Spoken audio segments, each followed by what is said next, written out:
কখন বুঝবেন আল্লাহ আপনাকে ভালোবাসে? যখন আল্লাহ পাকের অনুমোদিত কাজগুলো আপনার ভালো লাগবে।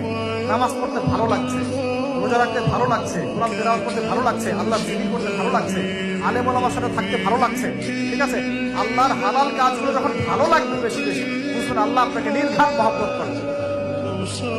আর যখন আল্লাহ পাকের নিষেধগুলো, হারাম, মদ আমার ভালো লাগে না, জেনা ভালো লাগে না, আমার খারাপ জিনিস দেখতে ভালো লাগে না, খারাপ শুনতে ভালো লাগে না, বুঝবেন আল্লাহ আপনাকে ভালোবাসে।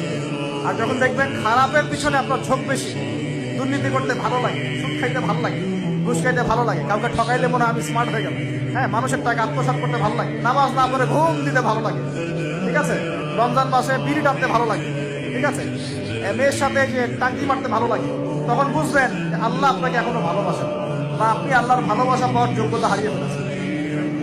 আল্লাহ পাক আমাদেরকে বোঝার তৌফিক দান করুন।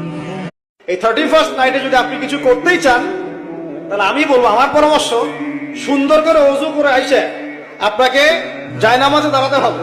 দাঁড়ায় 2 রাকাত নামাজ পড়ে চিন্তা করবেন, আল্লাহ 1 বছর যে চলে গেল, আমি এই গত বছরে কি করলাম, দিনের জন্য কি করলাম, দুনিয়ার জন্য কি করলাম, পরিবারের জন্য কি করলাম, কতটুকু জ্ঞান অর্জন করলাম, কয়টা কোরআনের আয়াত শিখেছি 1 বছরে, কয়টা হাদিস শিখলাম, কয় ওয়াক্ত নামাজ ঠিক মতো পড়লাম, রমজানের সওম রেখেছিলাম কিনা, দান সদকা করেছিলাম কিনা, সৎ কাজে আদেশ করেছিলাম কিনা, অসৎ কাজে নিষেধ করেছিলাম কিনা, এই ফিকির করতে পারেন আপনি বসে বসে।